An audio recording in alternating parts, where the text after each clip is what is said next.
જય શ્રી રામ. જય શ્રી રામ. નમસ્કાર મિત્રો, આજે ધર્મ સંદેશ કોડીનાર કી આવાજ યુટ્યુબ ચેનલ દ્વારા આપને કોડીનાર શહેરમાં જે જૂના બસ સ્ટેશન રોડ અને પોલીસ લાઇનની સામે, પોલીસ ક્વાર્ટરની સામે એ પંચમુખી હનુમાનજીનું મંદિર હોય એમની મુલાકાત તમને આજે કરાવું મિત્રો. અને તેમના પૂજારી લલિત બાપુ હોય તેમની પણ મુલાકાત કરાવું. અને ખાસ તો એ કે હમણાં થોડાક સમય પહેલાં અહીંયા પંચમુખી હનુમાનજીના આંખમાંથી આંસુ પણ આવ્યા હતા અને લોકો ટોળે ને ટોળા અહીંયા પણ પધાર્યા હતા અને દર્શન કર્યા હતા બધાએ. અને મહત્ત્વની વાત એ છે કે દર પૂનમે અહીંયા ધજાજી ચડાવવામાં આવે છે. અને આજે પણ ધજાજીનો ભવ્ય કાર્યક્રમ હતો, જેમાં પંચમુખી હનુમાનજી મહારાજના ભક્તગણો જોગ શ્રી પંચમુખી હનુમાનજી દાદાના મંદિરે દાદાના સાનિધ્યમાં દર મહિનાની પૂર્ણિમાના દિવસે ધજાજી ચડાવવાનો મનોરથ રાખવામાં આવે છે, જેમાં ભક્તો પોતાના દ્વારા જો ધજા અહીંયા ચડાવવા માંગતા હોય તો અહીંયા લલિત બાપુને મળી શકે છે. અહીંયા મોબાઈલ નંબર પણ આપેલા છે.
તો મિત્રો અત્રે આપણે લલિત બાપુને મળીએ કે ભાઈ આ મંદિર કેટલા વર્ષોથી છે અને પંચમુખી મંદિર કોડીનાર શહેરમાં એક જ હોય, તો આ મંદિર કેટલા વર્ષોથી છે લલિત બાપુ?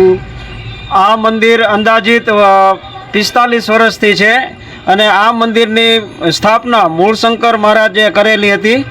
આ મંદિરની જે હનુમાનજીનું મુખ છે બધી બાજુ લગભગ દક્ષિણ દિશામાં હોય છે, પણ આ આપણા પંચમુખી હનુમાનજી બાળ સ્વરૂપ હોવાથી એનું મુખ નહીં દક્ષિણ તરફ કે નહીં પૂર્વ તરફ બરાબર અગ્નિ ખૂણામાં આવેલું છે અને બાળ સ્વરૂપ હોવાથી આ રીતે એની સ્થાપના કરવામાં આવેલી છે. આ મંદિરે આપણે દર્શન કરવા હોય કોઈ ભક્તજનોને બહારના લોકો હોય તો તમે સરનામું આપો. આ મંદિર જૂના બસ સ્ટેશન અને પોલીસ લાઇન પાસે આવેલું છે. બોલો પંચમુખી મહારાજ કી જય. મિત્રો આવા અવનવા વિડીયો જોવા માટે કોડીનાર કી આવાજ યુટ્યુબ ચેનલ JK મેયર. મિત્રો અહીંયા દર પૂનમે ધજાજી ચડાવવાનો કાર્યક્રમ હોય છે, જેમાં પંચમુખી મંડળ છે, હનુમાનજી મંડળ છે, તેના સદસ્ય પત્રે બધાય હાજર છે અને બધાય ખંતથી મહેનતથી બધાય કામે છે અને પૂજા પણ કરે છે. બધા આવી ગયા કે ભાઈ? બોલો સિયાવર રામચંદ્ર ભગવાન કી જય.